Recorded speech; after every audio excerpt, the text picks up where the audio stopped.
Most project managers don't reject your offer. They just stop convincing themselves it's a good idea. And that usually happens before you think anything is wrong. The interviews go well. Conversations feel easy. From your side, it looks like it's moving forward. From their side, something starts to feel off.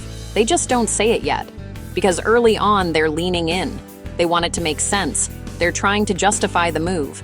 Better projects, more responsibility, a step forward. But as things get closer, the thinking changes, not out loud, internally. They start asking different questions. What am I actually walking into? How stable is this, really? What happens if things slow down? Is this role what they said, or what I'm going to inherit? And then it leaves the interview process. They bring it home. They talk it through with their spouse or someone they trust. And the conversation isn't about upside, it's about risk. They start asking, what happens if this doesn't work?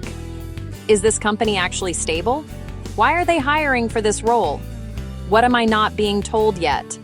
And if your process didn't answer those questions clearly, now someone else is asking them, without your context. That's where you really lose control of the deal. Now they're not selling themselves on the move anymore. They're defending it.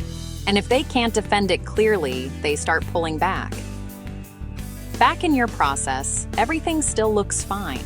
Nothing's broken. No one said no. But internally, the decision is starting to shift. Because most hiring conversations sound good, but they stay high level. Strong backlog, big opportunities, room to grow. That works early. It doesn't hold up later.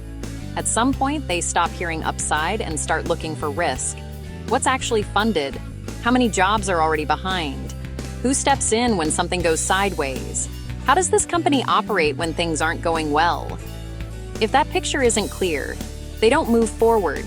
They slow down. Then the offer goes out. And on paper, it looks right. But now they're not evaluating opportunity. They're measuring certainty. And this is where the counteroffer shows up. Not as competition, but as relief. Because staying doesn't require new assumptions. They already understand that environment. They know the risks. Your opportunity still has unanswered questions. So they hesitate, or they accept and keep thinking. Or they back out a few days later. And it feels sudden. But it's not. That decision was building in conversations you weren't part of. There's another layer most companies miss. They're not just evaluating the role, they're watching how you operate, how long decisions take, who shows up late, how feedback gets delivered, where things stall. That becomes the preview off what it's like to work there.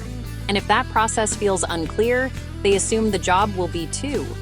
Then compensation comes into it. And this is where things quietly fall apart. Because they're not looking at the number, they're trying to understand it. How does the bonus actually pay out? Is the workload realistic? Is support already in place? Or something they have to build? What does success actually look like here? If they can't see that clearly, they don't say no. They just stop moving forward. So when it looks like the deal fell apart at the end, it didn't. That's just when they stop trying to make it work in their head. The companies that consistently land strong project managers do one thing better than everyone else. They don't give candidates space to guess. They make things clear earlier. What the backlog really looks like, where the risks are, how the role actually operates day to day, what support exists, and what doesn't. They answer the questions before the candidate has to defend the decision at home. And because of that, the candidate doesn't have to convince themselves or anyone else. They already know. And that's the difference.